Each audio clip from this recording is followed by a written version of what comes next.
Okay, ഈ video federalism യൂണിറ്റിൻ്റെ last video ആയിരിക്കും.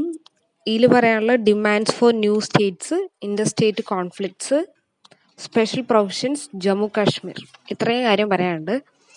അനദർ റീസൺ ഫോർ, അപ്പോൾ കഴിഞ്ഞ ക്ലാസ്സിൽ നമ്മൾ പറഞ്ഞത് റോൾ ഓഫ് ഗവർണർ അല്ലേ, സെൻട്രൽ സ്റ്റേറ്റ് നമുക്ക് രണ്ട് ഭരണം ഉണ്ടാകുമ്പോൾ ഒരു ഗവർണറിൻ്റെ റോൾ എന്താണ്, അതുപോലെ പ്രസിഡന്റ് റൂൾ എന്താണെന്നും പറഞ്ഞു അല്ലേ. റോൾ ഓഫ് ഗവർണർ എന്താണ്? He's A person between central and state അല്ലെ, സെൻട്രാണ് അദ്ദേഹത്തെ നിയോഗിക്കുന്നത്. അപ്പം തന്നെ സ്റ്റേറ്റിൻ്റെ ഭാഗത്തു നിന്നുള്ള കാര്യങ്ങളിൽ തീരുമാനം എടുക്കുന്നത് ഈ സെൻട്രലിൻ്റെ പ്രതിനിധി ആയതുകൊണ്ടുള്ള കാര്യങ്ങളാണ്. പ്രസിഡന്റ് റൂൾ എന്താണ്? കേരളത്തിലാണ് ആദ്യമായിട്ട് പ്രസിഡന്റ് റൂള് വന്നത്. പിന്നെന്താണ് അതുകൊണ്ടുള്ള പ്രത്യേകത? അതായത് ഗവൺമെൻറ് മെജോറിറ്റി ഇല്ലെങ്കിൽ പ്രസിഡന്റിന് റൂൾ ഏറ്റെടുക്കാം. 3 വർഷത്തേക്കാണ് ആ പീരീഡ് എന്ന് പറഞ്ഞു. ഓക്കെ, ഇനി ഡിമാൻഡ്സ് ഫോർ ന്യൂ സ്റ്റേറ്റ് എന്താന്ന് പറയാം. Another reason for conflict between center and state is the demand for the formation of new states based on the locality or language. അപ്പോൾ ഇത്രയും നേരം പറയുന്നത് നമ്മൾ കോൺഫ്ലിക്റ്റുകളെ കുറിച്ചാണ് അല്ലേ. ഫെഡറലിസത്തിൽ ഇന്ത്യയിലെ ഫെഡറലിസത്തിലുള്ള കോൺഫ്ലിക്റ്റുകൾ, അതിൽ നമ്മൾ first phase, second phase, third phase പറഞ്ഞു. പിന്നെ ഒട്ടോണമി, സ്വയം ഭരണാധികാരത്തെക്കുറിച്ച് പറഞ്ഞു, റോൾ ഓഫ് ഗവർണർ പറഞ്ഞു. അടുത്തത് പുതിയൊരു സ്റ്റേറ്റ് രൂപീകരിക്കുന്നതിന്, സംസ്ഥാനം രൂപീകരിക്കുന്നതിനെ കുറിച്ചാണ് പറയുന്നത്. ഇത് വേറൊരു റീസണാണ്, formation of new states on the locality or language. ലാംഗ്വേജിൻ്റെ ബേസിസിലോ അല്ലെങ്കിൽ ആ പ്രദേശത്തിൻ്റെ പ്രത്യേകത അനുസരിച്ചിട്ടോ പുതിയൊരു സംസ്ഥാനം ഉണ്ടാക്കണം എന്ന് പറയുന്നത്. അപ്പോൾ നമുക്കറിയാം തെലുങ്കാനയും സീമാന്ധ്രയാണ് ലേറ്റസ്റ്റ് ആയിട്ട് ഫോം ചെയ്തത്. Okay, in the freedom struggle of our demand was of states based on the common culture and linguistic identity. That is how after independent states were created on the linguistic basis. In 1954, State Reorganization Commission was set up. In 1956, State Reorganization Commission started its work. The process have been at work all these years. In 1960, the states Gujarat, Maharashtra were created. Punjab and Haryana were bifurcated in 1966. Later, more reorganization took place in the northeastern region, resulting in the birth of Meghalaya, Manipur and Arunachal Pradesh.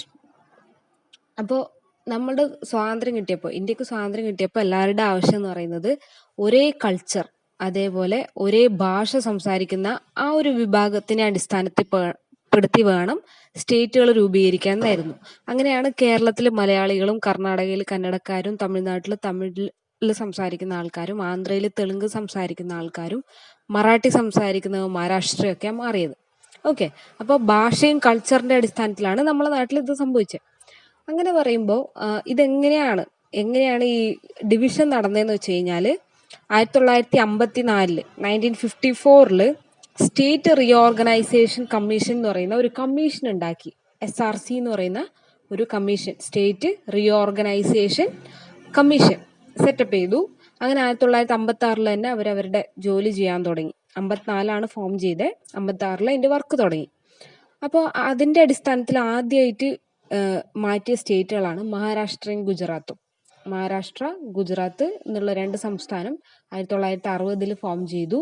പിന്നെ Nagaland 1963, 1966 Haryana and Punjab, 1971 Himachal Pradesh, 2000 Chhattisgarh, Uttaranchal, Jharkhand, പിന്നെ ഇപ്പം latest ആയിട്ട് 2014 തെലുങ്കാന. ഇത്രയും സ്റ്റേറ്റുകൾ form ചെയ്തു. Okay, since some of the states were too large and unwieldy, they were again reorganized for better administrative efficiency. Thus, Jharkhand, Uttaranchal, and Chhattisgarh came into being. Demand for separate states still on. അപ്പോൾ ഇങ്ങനെ piece ആക്കുമ്പോൾ ഇല്ലേ, പണ്ടൊക്കെ princely States ആയിരുന്നു, നാട്ടുരാജ്യങ്ങളായിരുന്നു ഇന്ത്യയിലുണ്ടായിരുന്നത്. അപ്പം അത് reorganisation ചെയ്യുമ്പോൾ ചിലത് ഒരുപാട് വലുതായിപ്പോയി, ചിലത് ചെറുതായിപ്പോയി. ഇപ്പം കേരളത്തിൻ്റെ സൈസ് അല്ലല്ലോ ഒറീസക്കും തമിഴ്നാടിനും. അപ്പം ആ സൈസ് കൂടുമ്പോൾ എന്ത് ചെയ്യാൻ പറ്റില്ല, ഭരിക്കാൻ വേണ്ടി പറ്റില്ല. അപ്പം അതിനെ കട്ട് ചെയ്തിട്ട് പുതിയ സംസ്ഥാനങ്ങൾ ഉണ്ടാക്കി. അതിൻ്റെ എക്സാമ്പിളാണ് ഇവിടെ പറഞ്ഞ ജാർഖണ്ഡ്, ഉത്തരാഞ്ചൽ, ഛത്തീസ്ഗഡ്. ഓക്കെ, അതുപോലെയാണ് ഹൈദരാബാദല്ല, ആന്ധ്രാപ്രദേശിനെ ഡിവൈഡ് ചെയ്ത് തെലുങ്കാനയും സീമാന്ധ്ര ഉണ്ടാക്കിയത്. ഓക്കെ, അടുത്ത് Inter state conflict. Inter state എന്ന് പറഞ്ഞാൽ എന്താണ്? 2 സ്റ്റേറ്റുകൾ തമ്മിലുള്ള പ്രശ്നങ്ങൾ. ഓക്കെ, അപ്പോൾ കേരളവും കർണാടകയും അല്ലെങ്കിൽ കേരളവും തമിഴ്നാടും, മുല്ലപ്പെരിയാർ ഇഷ്യൂ ഒക്കെ അറിയില്ലേ? Okay, States usually have demands for more autonomy and greater share of the revenue from central government. At times, states used to have disputes with the center. The same is case in between one state and the another.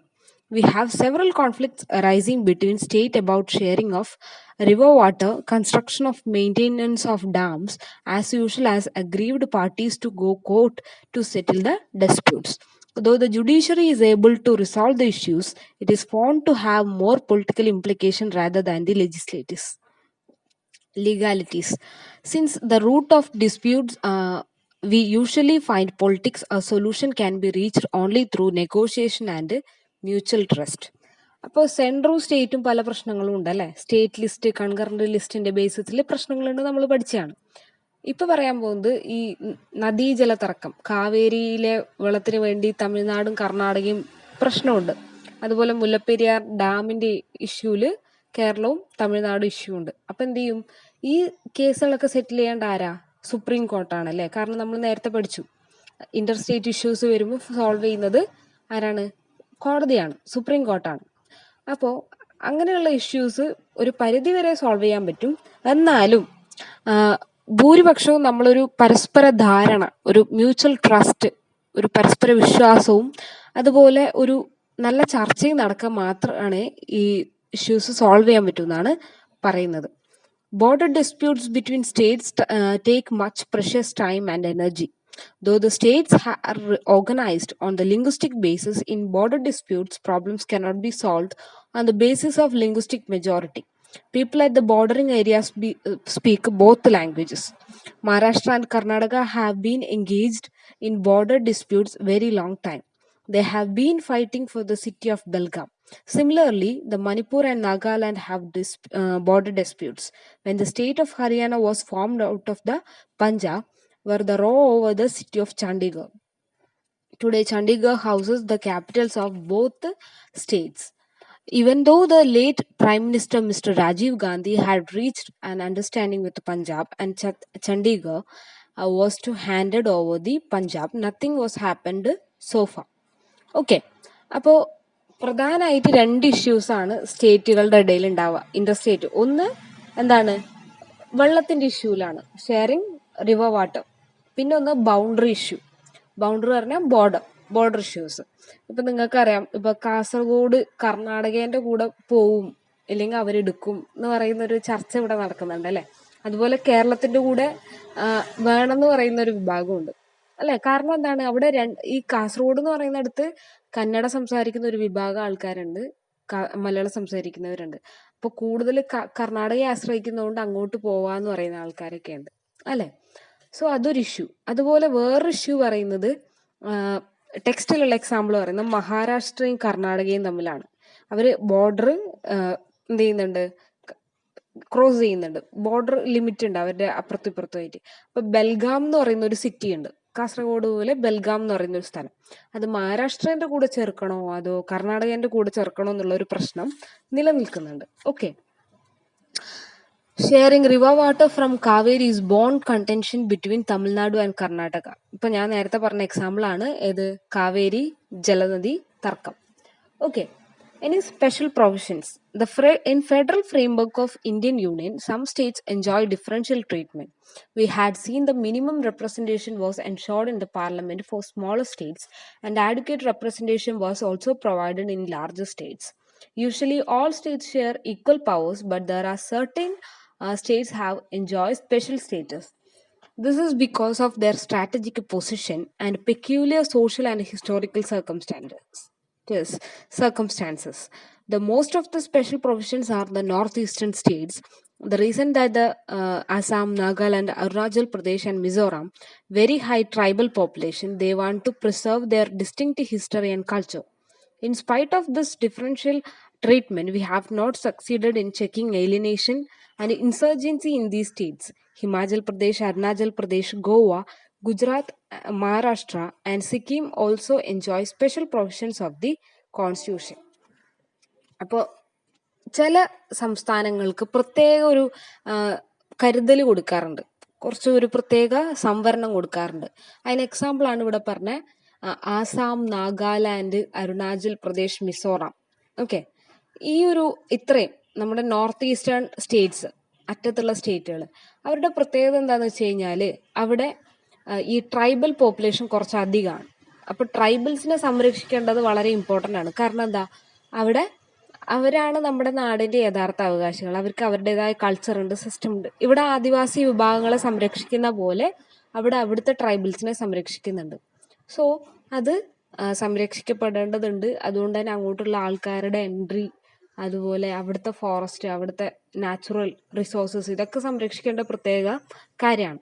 അപ്പോൾ അവരെ പ്രത്യേകമായിട്ട് തന്നെ സംരക്ഷിക്കുന്നുണ്ട്. Okay, അതുപോലെ പറയുന്നത് ഹിമാചൽ പ്രദേശ്, അരുണാചൽ പ്രദേശ്, ഗോവ, ഗുജറാത്ത്. ഇപ്പം ഗോവക്ക് പ്രത്യേക സ്ഥാനമുണ്ട്. കാരണം എന്താ, ഒരു ഇന്ത്യയുടെ ഒരു ടൂറിസം ഹബ്ബാണ് അല്ലേ. ഒരു ടൂറിസം ഏറ്റവും കൂടുതൽ അവിടുത്തെ പ്രധാന വരുമാനം തന്നെ ടൂറിസമാണ്.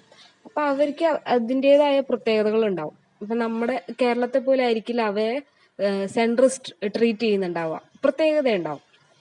ഓക്കെ, അതുപോലെ ഗുജറാത്ത്, മഹാരാഷ്ട്ര, സിക്കിം, ഹിമാചൽ പ്രദേശ്, അരുണാചൽ പ്രദേശ് തുടങ്ങി പ്രത്യേകം ഒരു കൺസിഡറേഷൻ, ഒരു ഡിഫറെൻറ്റ് ട്രീറ്റ്മെൻറ്റ് തന്നെ അവിടെ ഉണ്ടാവുമെന്നാണ് പറയുന്നത്. ഓക്കെ, അടുത്ത ജമ്മു കാശ്മീരിൻ്റെ ഇഷ്യൂ ആണ് പറയുന്നത്.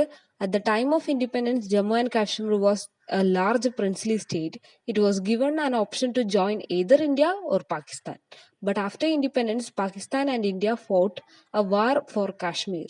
The Maharaja of Kashmir acceded the Indian Union. The most of the states that had majority of Muslim population joined Pakistan, but Jammu and Kashmir did not. In our constitution frameworks gave greater autonomy to Jammu Kashmir to make any laws by the union government in concurrence of Jammu Kashmir, essential Article 370. This is not so in the other state. In other words, the case of Jammu Kashmir, the central government has limited powers. So Jammu Kashmir enjoyed greater autonomy, but in practice, Jammu Kashmir seems to enjoy not much autonomy. അപ്പോൾ ഇവിടെ പറയുന്നത് ഓരോ സ്റ്റേറ്റിനും special provisions ഉണ്ട് എന്ന് പറഞ്ഞാൽ, പ്രത്യേക ഒരു treatment അവരോട് ഉണ്ട് എന്ന് പറഞ്ഞു. അതിന് എക്സാമ്പിളാണ് ഒന്ന് ജമ്മു കാശ്മീർ. ജമ്മു കാശ്മീർ എന്ന് പറയുന്നത് സ്വാതന്ത്ര്യത്തിന് മുമ്പ് വലിയൊരു നാട്ടുരാജ്യമായിരുന്നു. അവിടുത്തെ രാജാവ് ഹിന്ദുവും അവിടെ ഉണ്ടായിരുന്ന ആൾക്കാർ ഭൂരിപക്ഷം മുസ്ലിംസും ആയിരുന്നു.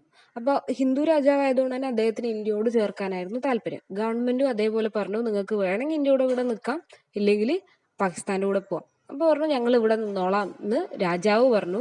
പക്ഷെ ആൾക്കാരെന്ത് പറഞ്ഞു, ആ ഏരിയയിൽ, ആ ഒരു പ്രിൻസ്ലി സ്റ്റേറ്റിൽ ഉണ്ടായിരുന്ന ആൾക്കാർ പറഞ്ഞു ഞങ്ങൾക്ക് പാകിസ്ഥാൻ്റെ കൂടെ പോകാനാണ് താല്പര്യം. അതങ്ങനെ ഒരു പ്രശ്നമായി തന്നെ നിന്നു. അതിൻ്റെ പേരിൽ വാറ് വരെ നടന്നു, യുദ്ധം നടന്നു. ആരൊക്കെ? ഇന്ത്യയും പാകിസ്ഥാനും തമ്മിൽ യുദ്ധം വരെ നടന്നു കാശ്മീർ ഇഷ്യൂവിൽ.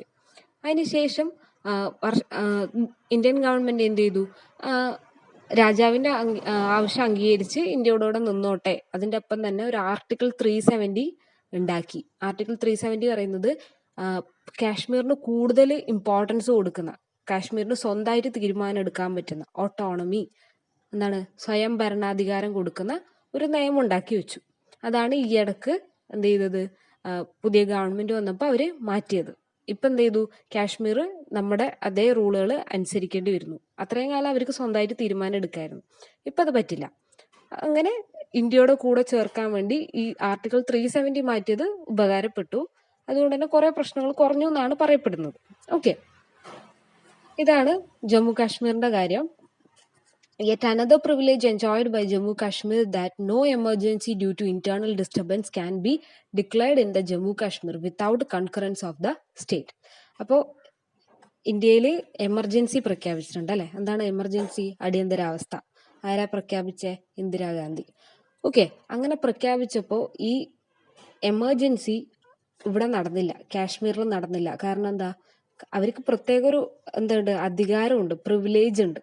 അത് എൻജോയ് ചെയ്യാനുള്ള കംപ്ലീറ്റ് അധികാരവും കാശ്മീരിന് തന്നെയാണ്. അവർ തീരുമാനിക്കണം അവർക്ക് അടിയന്തരാവസ്ഥ വേണോ വേണ്ടേന്ന്. അങ്ങനെ അവിടെ അതുണ്ടായിരുന്നില്ല.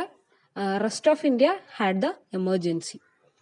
The directive principles of constitution do not apply in Jammu Kashmir. Amendments that we make in our constitution can apply to Jammu Kashmir only if they concur.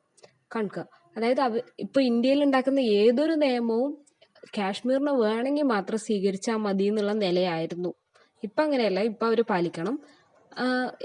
ഇപ്പോൾ ഇന്ത്യയുടെ ഒരു കോൺസ്റ്റിറ്റ്യൂഷൻ അമെൻമെൻറ്റ് ചെയ്യുന്ന ഭേദഗതി വരുത്തുകയാണെങ്കിൽ അവർ പാലിക്കേണ്ട ആവശ്യം ഉണ്ടായിരുന്നില്ല. ഇപ്പം അത് പാലിക്കണം. ഓക്കെ, ഇത്രയാണ് ഈ ഫെഡറലിസം യൂണിറ്റിലുള്ളത്. ഈ യൂണിറ്റ് കംപ്ലീറ്റ് ആവുകയാണ്. അപ്പോൾ ഈ യൂണിറ്റിൽ കംപ്ലീറ്റ് പറഞ്ഞത് എന്താണ്?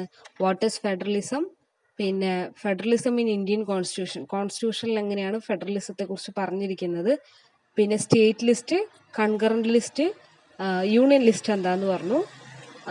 പിന്നെ പറഞ്ഞത് ഫെഡറലിസം എങ്ങനെയാണ് ഒരു സ്ട്രോങ് സെൻട്രൽ ഗവൺമെന്റ് ഉണ്ടാക്കുന്നത്, അല്ലേ? ഫെഡറലിസം കൊണ്ട് ഇന്ത്യയിൽ തന്നെ 2 ഗവൺമെന്റ് ഉണ്ട് എന്നാണ് ഈ ഫെഡറലിസം കൊണ്ട് ഉദ്ദേശിക്കുന്നത്. അതിൽ ഒന്ന് സെൻട്രും ഒന്ന് സ്റ്റേറ്റും. സെൻട്രൽ കൂടുതൽ അധികാരം കിട്ടുന്നുണ്ട് ഇൻ എ സെൻസ്. അതെങ്ങനെയൊക്കെയാണെന്നാണ് പറഞ്ഞത്, അല്ലേ? കാരണം എന്താ, നമ്മുടെ സ്റ്റേറ്റ് ലിസ്റ്റിലാകെ എത്ര കാര്യങ്ങളേ ഉള്ളൂ? 66 കാര്യങ്ങളെ കുറിച്ചേ പറയുന്നുള്ളൂ. അതേസമയം യൂണിയൻ ലിസ്റ്റിലോ 97 മാറ്റേഴ്സ് ഡിസ്കസ് ചെയ്യുന്നുണ്ട്. ഓക്കെ, അത് പറഞ്ഞു. പിന്നെ പറഞ്ഞത് റോൾ ഓഫ് ഗവർണർ, പിന്നെ അതുപോലെ conflicts in Indian federal system, president rule, Inter state conflict, കാശ്മീരിന്റെ പ്രത്യേകത, ഇത്രയും പറഞ്ഞു. ഓക്കെ.